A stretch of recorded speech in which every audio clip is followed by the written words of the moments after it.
sensitivity. In the 21st century, we have been subjected to many forms of entertainment all around us, from the ones that intrigue us, to the ones that shock us, and to the ones that bring us curiosity. And sometimes our reactions are laughter, shock, of course, and we want to learn about this.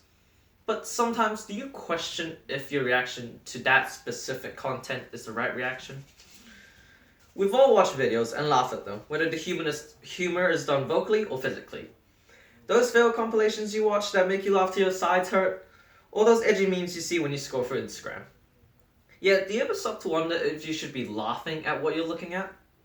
As the internet has become more widespread, we've seen a more variety of content, which, in a way, is a good thing.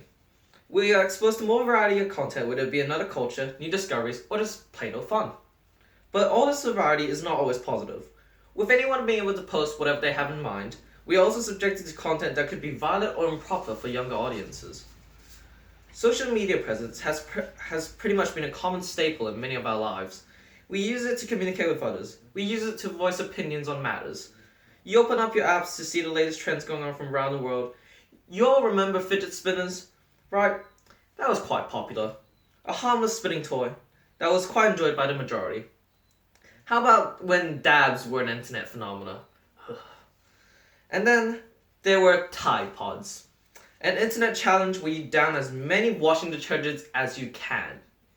I don't even know why.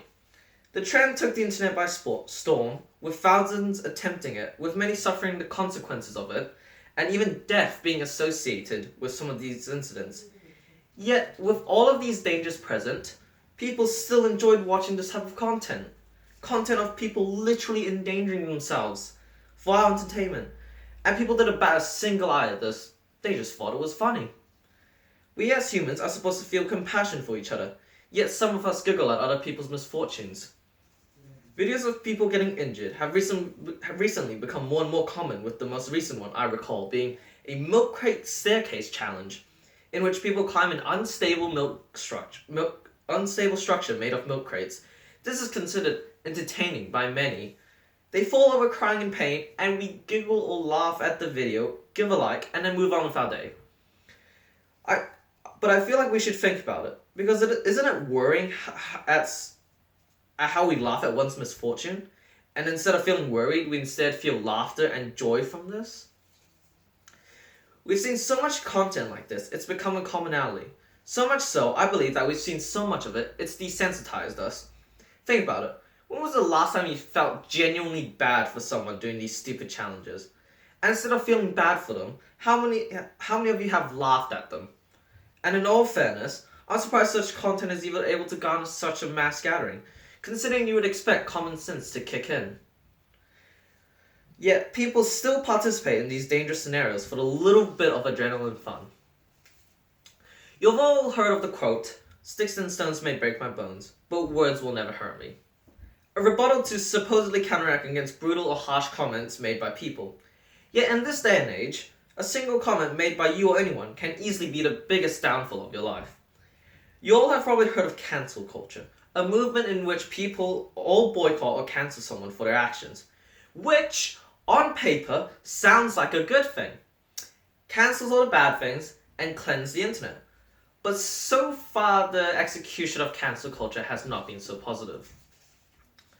The whole thing of social media is that it's able to help connect people and voice their opinions, whether they be the majority or the minority. Now, that's the easy part. Voicing your opinion, the difficult part. Because voicing your opinion, you have to usually have everyone agree on it. Heck, sometimes it doesn't even need to be an opinion. It could be a snarky remark, and it could backfire horribly for you. In recent years, we've seen cancel culture come into effect by going after celebrities who have made comments that seem unfavorable. And yes, sometimes it's good to call people out on their errors and in order to teach them a lesson. But the way that cancel culture is used to teach people a lesson is just barbaric. Users calling in for boycotts, spamming trending on social media with cancel insert random celebrity name here, and even some using extreme methods like death threats. It's like the equivalent of an angry mob with pitchforks from the medieval era calling for a beheading. And in some examples, the reason for such cancellation could be a joke taken too seriously or taken the wrong way, a misunderstanding.